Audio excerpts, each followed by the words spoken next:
안녕하십니까. 수요일 아침 여수 MBC 뉴스투데이입니다. 순천, 광양, 곡성, 구례갑 선거구는 이번 총선 격전지로 꼽히는 데다 의과대학 신설, 공공자원화 시설 등 굵직한 현안도 여럿입니다. 도전장을 낸 4명의 후보는 의대 유치에 한 목소리를 냈지만 자원화 시설, 연양들 건립 등을 두고는 차이를 보였습니다. 유민호 기자입니다. 총선 한 달을 채 남기지 않고 급물살을 탄 전남 의과대학 신설. 순천, 광양, 곡성, 구례갑에 출마한 4후보 모두 순천이 최적지라며 입을 모았습니다. 당연히 인구도 많고 또 산단 회사들이 많은 우리 순천대로 의대가 설립돼야 됩니다. 그래서 목포하고 이제 경쟁이 되는데 당연히 뭐 접근도라든지 수요 측면에서 순천이 이제 최적지고. 순천시가 연양들 일대에 추진하는 공공자원화 시설 건립을 두고선 반응이 엇갈렸습니다.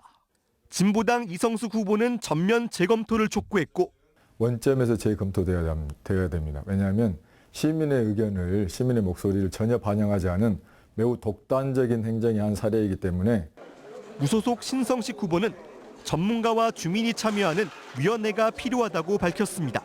소각장 검증위원회를 만들어가지고 서로 토론하고 그리고 공정한 절차를 거쳐서 나머지 2 후보는 계획대로 추진하되 주민 우려를 덜어낼 수 있도록 순천시가 소통을 강화해야 한다는 입장입니다. 차량이 오가던 도로를 잔디로 덮어 만든 그린 아일랜드를 두고선 김문수, 이성수 후보는 복구를, 김영석, 신성식 후보는 교통대책을 세워 유지하는 쪽을 택했습니다. 가불분구가 무산된 순천시 선거구 문제에 대해서 4 후보 모두 국회에 입성하면 단독 분구를 반드시 이뤄내겠다고 공약했습니다. MBC 뉴스 유민호입니다. 제22대 국회의원 선거 재외투표가 오늘부터 시작됩니다. 재외 유권자는 14만여 명으로 전 세계 115개국 220개 투표소에서 다음 달 1일까지 투표가 진행됩니다. 재외투표를 신청했지만 귀국이 예정보다 빨라져 실제로 투표를 하지 않은 경우 등에는 관할 선관위에 신고를 한 뒤 선거일에 국내 투표소에서 투표할 수 있습니다. 민주당 전남도당이 총선 선거대책위원회를 구성하고 본격적인 선거체제에 돌입했습니다. 전남도당 선대위는 정권심판본부와 대한민국 살리기 본부 등 2개 본부를 주축으로 운영되며 신정훈 도당위원장과 주철현, 김승남 국회의원 등 7명이 상임 공동선대위원장을 맡았습니다. 총선이 2주 앞으로 다가오면서 어떤 후보를 뽑을지 고민할 시간도 얼마 남지 않았습니다. 유권자들은 이 기간 후보별 공약과 자질을 검증해야 하는데 일부 후보들이 주요 시험대인 선거 토론회에 참여하지 않으면서 토론회가 무산됐습니다. 스스로 정책 선거를 저버리고 있다는 지적이 나오는 이유입니다. 최황지 기자가 보도합니다. 민주당의 텃밭인 호남에선 당 경선이 본선처럼 치열합니다. 그러나 지난 민주당 경선에서 여수 갑과 고흥, 보성, 장흥, 강진 선거구 등 2곳은 선거 토론회가 무산됐습니다. 본선이 아니라는 이유로 일부 후보자들이 불참 의사를 밝힌 겁니다. 이제 본경선 가게 되면 시민들에게 정책을 알리는 기회가 많이 있을 텐데 본선거 가면 그때 하는 게 맞지. 내부 경선 과정 하는 것은 불필요한 시민들의 피로감만 가중시키고. 경선이 끝나고 본선이 시작됐지만 후보자들의 토론회 패싱은 여전합니다. 선관위 주관 법정 토론회가 아니더라도 방송사 주관 토론회에 불참하는 후보들에게 이유를 물었더니 한 후보는 지역 선거운동에 집중하느라 또 다른 후보는 당 경선과 본선을 준비하느라 시간이 부족하다고 말했습니다. 후보마다 합당한 토론회 불참 이유가 있겠지만 일부 후보가 토론회에 불참하면 토론회 자체가 무산되는 경우가 많아 얼굴을 알리고 싶은 군소정당 후보들은 답답하기만 합니다. 정말로 지역민들에게 많이 알려드리고 보여드려야 된다 이렇게 생각하고 있었죠. 그런데 무산돼서 분노스럽죠. 호남처럼 민주당 지지 성향이 높은 지역일수록 인물을 검증할 수 있는 기회가 많아져야 하고 후보자들이 스스로 유권자들에게 정책과 공약을 설명하려는 노력이 필요하다는 지적입니다. 의정활동에 대한 계획을 유권자들이 알 수 있도록 하기 위한 그런 기획인데 그런 기회 자체를 유권자들로부터 박탈시키는 것은 정책과 공약으로 뽑아달라며 한 표를 호소하는 후보자들. 그러나 정작 유권자들의 올바른 검증을 위한 자리는 후보들의 외면으로 점차 줄어들고 있는 것은 아닌지 아쉬움이 크다는 지적이 제기되고 있습니다. MBC 뉴스 최왕지입니다. 순천만 국가정원의 본격적인 개장을 알리는 개막식이 다음 달 1일 스페이스허브 일원에서 열립니다. 순천시는 지난해 정원박람회 폐막 이후 국가정원을 문화 콘텐츠를 더해 새롭게 단장하고 다음 달 1일 남문광장 일원에 유휴공간을 새롭게 꾸민 스페이스허브에서 화려한 개막식을 갖고 본격적인 운영에 들어갑니다. 순천만 국가정원의 이번 개막식 행사는 우주인도 놀러오는 순천을 주제로 24개 읍면동의 대표 캐릭터를 활용한 애니벤져스 퍼레이드를 시작으로 정원 문화산업도시 선포식 등 풍성한 볼거리로 개최될 예정입니다. 전라남도가 어제 여수에서 전남 수소산업발전협의체 첫 현장 회의를 개최했습니다. 수소 관련 기업과 기업이 포함된 협의체는 지난해 9월 출범해 분기별로 수소산업의 다양한 주제와 현안을 논의하고 있습니다. 이번 회의에서는 수소산업 육성에 관한 주제 발표와 회장사, 부회장사 선출, 현장 시찰이 이루어졌습니다. 전라남도는 협의체 초대 회장사로 GS칼텍스, 부회장사의 남해화학과 덕양에너젠을 선출했습니다. 고흥 우주발사체 국가산단은 지방권 최초의 예타 면제산단으로 대전 사천과 함께 우주산업 클러스터 삼각체제의 한 축입니다. 정부는 어제 11개 관련 기업과 입주 협약식을 갖고 기업 수요를 확정하는 절차에 착수했습니다. 최우식 기자가 보도합니다. 우주산업 클러스터의 핵심인 고흥 우주발사체 국가산단에 대한 예타 면제가 정부 차원에서 적극 추진되고 있습니다. 정부는 이런 방침의 첫 후속 조치로 우주산업 기업 수요를 확정하기 위해 해당 지자체와 사업 시행자가 참석한 가운데 국가산단 입주 협약식을 가졌습니다.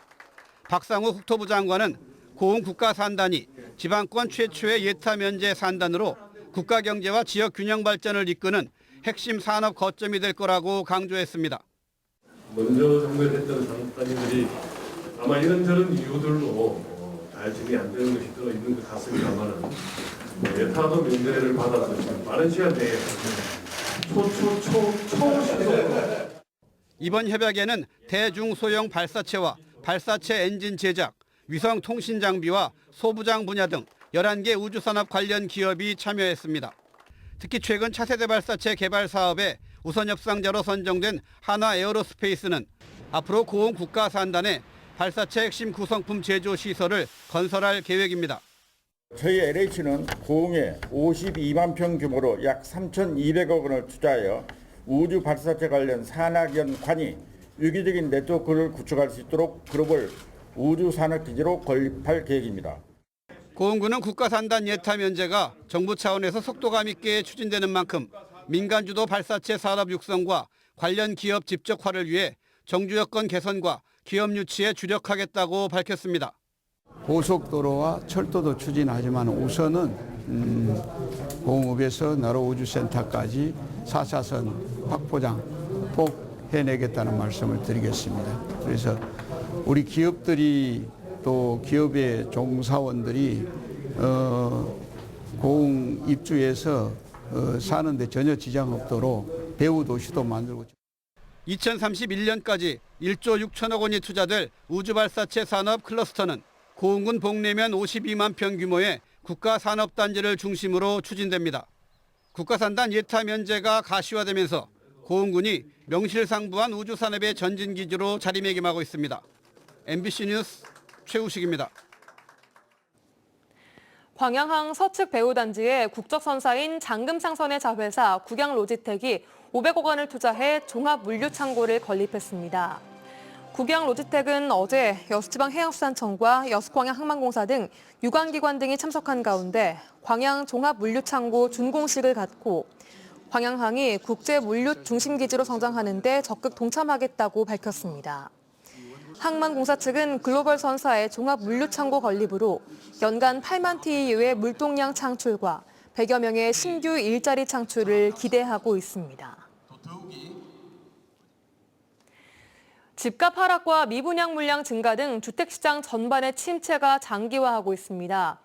집은 팔리지 않는데 착공 면적은 오히려 큰 폭으로 증가하고 있고 지자체, SOC 등 재정 지출은 되레 줄고 있어 이래저래 걱정이 큽니다. 한신구 기자의 보도입니다.